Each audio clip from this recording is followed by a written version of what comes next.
अस्सलाम वालेकुम तमाम पेरेंट्स और प्यारे बच्चों। जैसा कि हमने पिछले लेसन के अंदर कुएं का शेर ये कहानी पढ़े थे, जिसमें खरगोश और एक शेर के दरमियान होने वाली गुफ्तगू और खरगोश की हाजिर दिमागी चालाकी से किस तरह वो बच जाता है ये बताया गया था। तो आज ये जो पीडीएफ आपके सामने नज़र आ रही है उसकी मशक़ी सरगर्मी है। आपको इसके ज़बानी सवाल के जवाब देने हैं।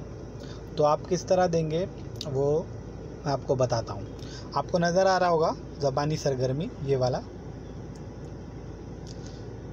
अब नीचे यहाँ पर आपको 1 2 3 4 5 6 सवाल आते हैं। तो इनके सवालों के जवाब आपको लिख कर नहीं देना है। जैसे मैं आपको व्हाट्सएप पे अपने क्लास के ग्रुप पर वॉइस मैसेज भेजता हूँ, वैसा आप जवाबात रिकॉर्ड कराएंगे और मुझसे शेयर करेंगे। अगर लिख लेते हैं तो भी अच्छी बात है, उसकी तस्वीर निकाल के दे।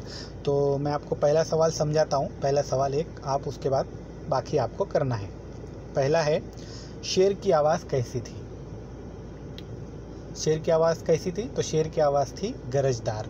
तो ऐसे आपको जवाबात रिकॉर्ड कराने हैं या लिख कर भी देना है। इस तरह बाकी के सवालात अभी आप देखें।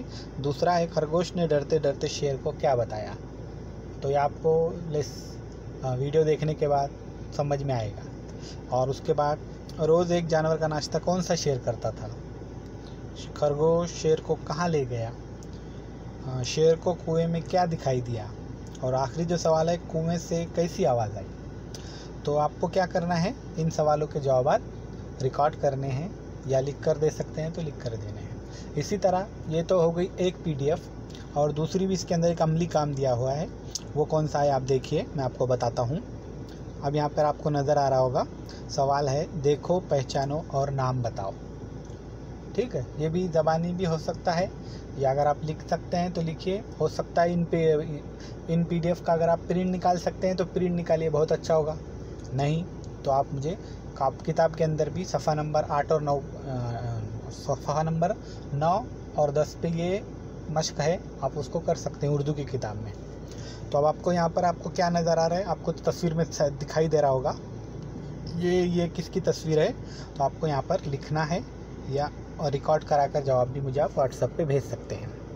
इतना, अगर इसके बावजूद भी अगर आपके इसके अंदर कुछ समझ में नहीं आ रहा है तो आप मुझे पर्सनल पे मैसेज करो। जैसे आप मुझसे कांटेक्ट करना चाहते करो, मैं आपको और इस बारे में अच्छे से समझाऊंगा।